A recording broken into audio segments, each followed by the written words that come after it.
Drink or drive, but do not do both. Even if a trip from the pub leads the man I'm going to talk about today to create a small item very useful for road safety.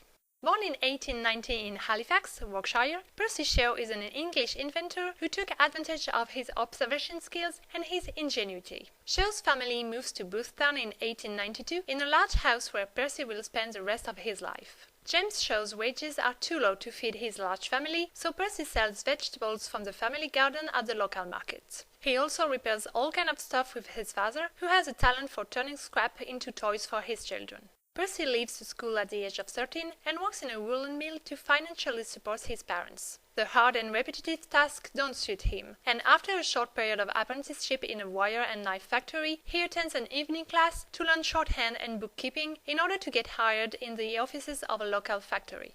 When James Shaw loses his job, Percy leaves the factory and starts a repairing business with his father. They take advantage of the needs created by the First World War and then by the automobile expansion to make their business work. The family also forms an orchestra in which Percy plays the flute and the violin. Shaw's family's finances are better, so the young man buys a bike and he travels to London on his very first holidays. In 1929, after the demise of his father, Percy starts to repair private roads and driveways, and he improves his productivity while reducing the hardness of his work when he develops a small steamroller. The young man spends his evening at the Old Dolphin, a pub in Queensbury. To go home driving his Ford T in the dark night, he follows the tram lines which reflect the lights of his front beams. But one night, rails have been removed, and, in the most dramatic version of the story, Percy doesn't go off the road when the eyes of a cat reflect the brightness of his car lights through the fog.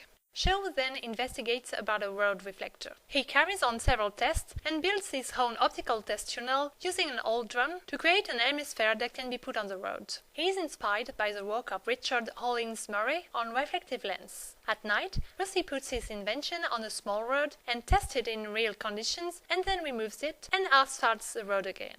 Percy Shaw is the inventor of the cat's eyes.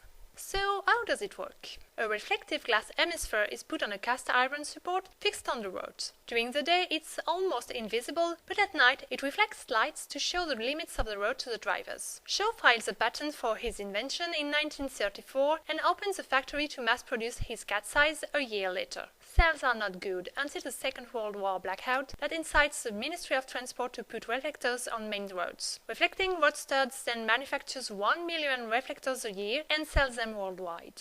Percy improves his invention by adding a water tank and a flexible rubber dome that cleans the surface of the reflector when a car rolls over it. And to remain independent, he builds a foundry, a glass plant and a rubber factory in the 50s to meet his own needs. Thanks to the cat's eyes, Shaw becomes a commander of the Order of the British Empire in 1965.